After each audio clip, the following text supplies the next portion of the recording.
If you've ever tried learning about the stock market, you've probably felt overwhelmed within the first 5 minutes. People throw around words like PE ratio, dividend yield, market cap, bull market, and liquidity as if everyone naturally understands them. But here's the truth. Most beginners don't fail in the stock market because they lack intelligence. They fail because they don't understand the language. And when you don't understand the language, you hesitate, you delay investing, or worse, you invest blindly. Welcome to Wealth Principles Lab, where we break down powerful wealth-building principles into simple, practical strategies that actually make sense. In this video, we are going to simplify the most important stock market terms every beginner must know. By the end of this video, you won't just recognize these terms, you'll understand how they connect and how they influence your money. Let's build your foundation the right way. Stock shares and ownership. What you're really buying when you buy a stock, you are buying ownership in a company. It's that simple, but also that powerful. A stock represents a claim on a company's assets and earnings. The company grows, becomes more profitable, expands its influence. The value of your ownership typically increases. For example, when someone buys shares of Apple Inc., they are not just buying a ticker symbol. They are buying a small piece of one of the most profitable companies in the world. If Apple increases its profits over time, shareholders benefit. The word share simply refers to the unit of ownership. If a company divides itself into 1 million pieces and you buy one piece, that piece is called a share. The more shares you own, the larger your ownership percentage. Understanding this changes your mindset. You stop thinking like a gambler watching price movements. You start thinking like a business owner, analyzing performance. And that shift alone separates investors from speculators. Stock exchanges and IPOs, how companies enter the market. Stocks don't just float around randomly. They're bought and sold on organized platforms called stock exchanges. These exchanges provide structure, regulation, and transparency. Two of the most well-known exchanges in the world are the New York Stock Exchange and the Nasdaq. These platforms allow millions of investors to trade shares efficiently every single day. Before a company appears on these exchanges, it usually goes through a process called an IPO, initial public offering. This is when a private company offers its shares to the public for the first time. When Facebook went public in 2012, it allowed ordinary investors to buy ownership in the company for the first time. IPOs can be exciting because they represent growth potential. However, they can also be risky because new public companies don't have a long track record of performance available to the public. Understanding how exchanges and IPOs work helps you see the bigger picture. The stock market isn't random. It's a structured ecosystem. Market capitalization, blue chip stocks, and company size. One of the most important terms you'll hear is market capitalization, often called market cap. This represents the total value of a company in the stock market. It's calculated by multiplying the share price by the total number of shares outstanding. Market cap tells you how big a company really is. Large cap companies are typically well-established businesses with stable earnings. Mid-cap companies are often growing businesses with expansion potential. Small cap companies are smaller, sometimes newer firms that may grow quickly, but also carry higher risk. Blue chip stocks usually fall into the large cap category. These are financially strong, stable companies with a long history of performance. For example, Microsoft is often considered a blue chip stock because of its global presence, consistent earnings, and financial stability. Company size matters because it influences risk and growth expectations. Larger companies tend to grow more slowly but offer stability. Smaller companies may grow faster but can be more volatile. As an investor, understanding company size helps you build a balanced portfolio aligned with your risk tolerance. Bull markets, bear markets, and volatility. The stock market moves in cycles. These cycles are commonly described as bull markets and bear markets.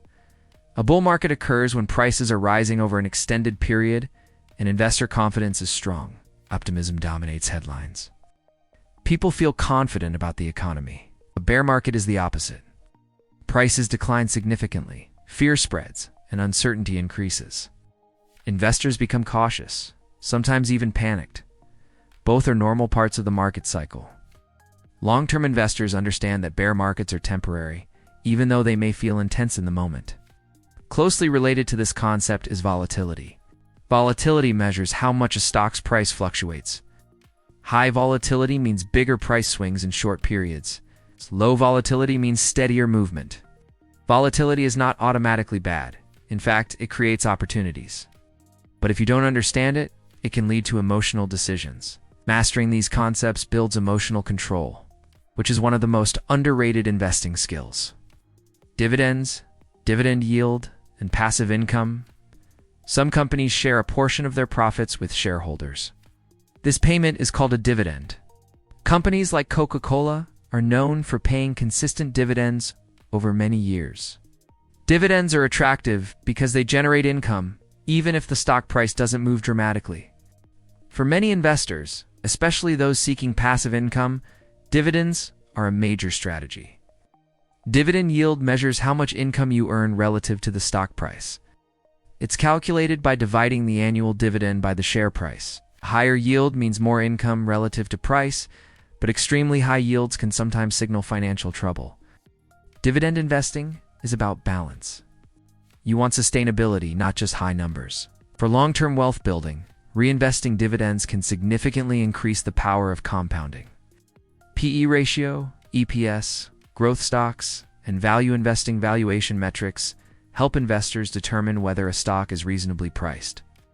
One of the most widely used metrics is the PE ratio, price-to-earnings ratio.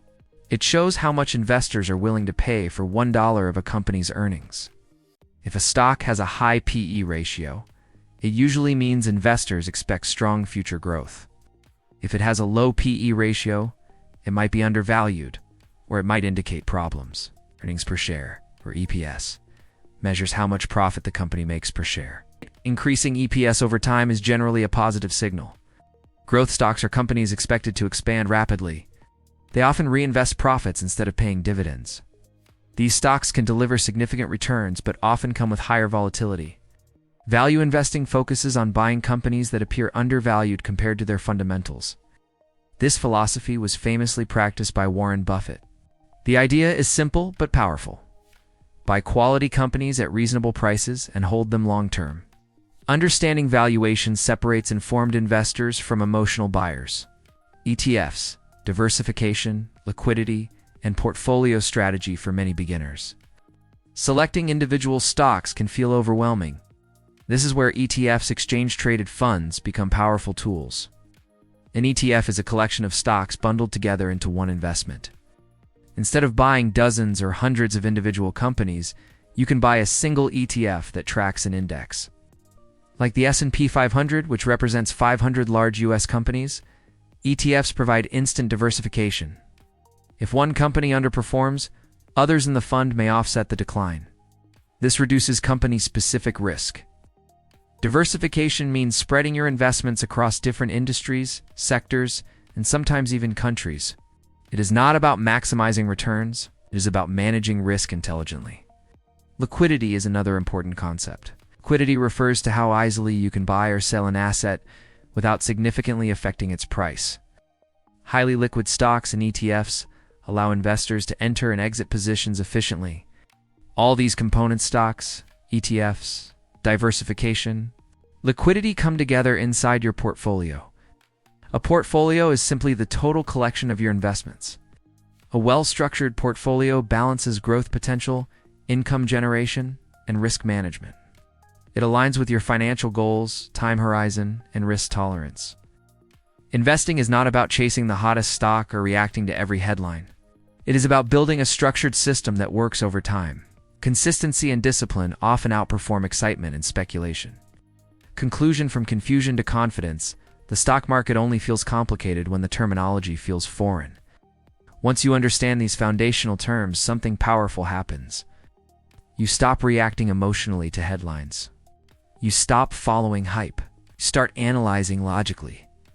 Stock market success is not about predicting tomorrow's price. It's about understanding businesses, managing risk, and thinking long-term.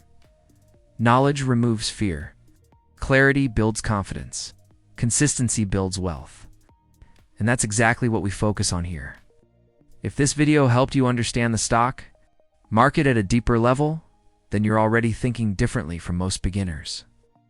This is Wealth Principles Lab, where we study the principles that build real wealth over time.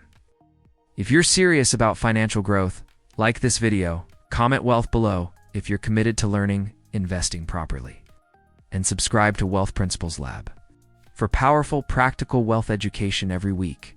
Because wealth isn't built by luck, it's built by principles. And this is your lab to master them.